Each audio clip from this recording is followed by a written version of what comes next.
I've always had a knack for finding hidden treasures in the most unlikely places. There's something exhilarating about sifting through old, forgotten items, each one with its own story to tell.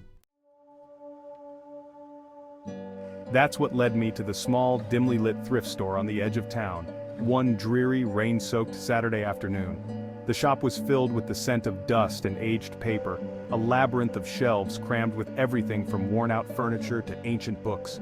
I was about to leave, empty-handed, when something caught my eye. It was an antique mirror, propped up against the back wall, partially hidden behind a stack of old paintings. The mirror was exquisite, its silver frame intricately carved with floral patterns and strange symbols. The glass itself was slightly tarnished, giving it an otherworldly sheen. As I stood there, transfixed, the shopkeeper approached me. He was an elderly man, his eyes a striking icy blue that seemed to pierce through me. "That mirror," he said in a low, gravelly voice, "has quite the history. Some say it's cursed. It's said to show more than just your reflection." I chuckled nervously, but his serious demeanor didn't waver. Despite his warning, I felt an inexplicable urge to buy the mirror. It was as if it was calling to me, drawing me in.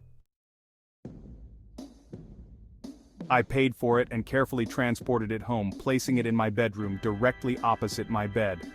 That first night I couldn't take my eyes off the mirror. It added an air of elegance to the room, catching the light in peculiar ways. As I lay in bed, I noticed something odd. The room reflected in the mirror seemed darker, the shadows deeper and more pronounced. I dismissed it as a trick of the light, and fell asleep. Over the next few days, strange things began to happen.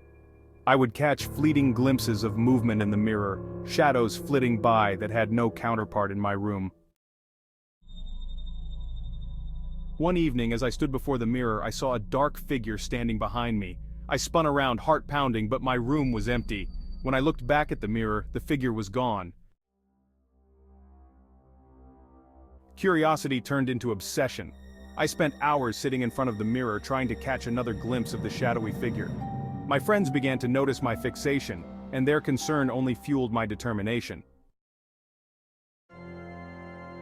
As I leaned closer to the mirror, inspecting the glass for any irregularities, it began to ripple like the surface of a pond. Before I could react, I was pulled through, tumbling into darkness. When I opened my eyes, I found myself in a room identical to my own, but everything was cast in an eerie bluish light, and the air was freezing cold. Panic set in as I realized I was no longer in my world. I tried to return through the mirror, but it was solid, unyielding. My reflection stared back at me, mirroring my desperation.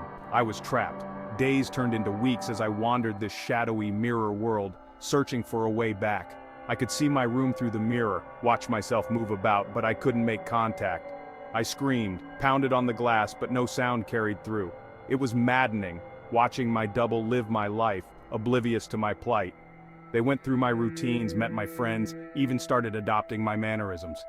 It was like living in a nightmare, unable to wake up. Desperation gave way to a grim determination. I began to experiment, trying to interact with the real world in any way I could. One evening, in a fit of frustration, I discovered I could manipulate small objects. I focused all my energy on a pen lying on my desk, willing it to move. It wobbled, then rolled across the surface. Elated, I grabbed a piece of paper and wrote a single word: help. My double noticed, their eyes widening in shock. They tried to erase it, but I persisted, writing message after message until they understood. They began to search for a way to free me, consulting old books, speaking to mystics and mediums. Each day I watched, hoping for a breakthrough. Then, one evening, my double performed a ritual, chanting words I couldn't understand. The mirror began to glow, and I felt a strange tug, pulling me towards the light. In a blinding flash, I was back in my room, gasping for breath. My double was gone, replaced by my reflection. The mirror was just a mirror again, its magic spent. I smashed it to pieces, ensuring it could never trap anyone else. The ordeal left me shaken, a constant reminder of the thin veil between our world and the unknown. I avoid mirrors now, shunning even the smallest reflections. But every so often I catch a glimpse of something out of the corner of my eye, a fleeting shadow, a flicker of movement. And I wonder, with a shiver of fear, if the mirror's curse is truly broken, or if the darkness still waits, just beyond the glass.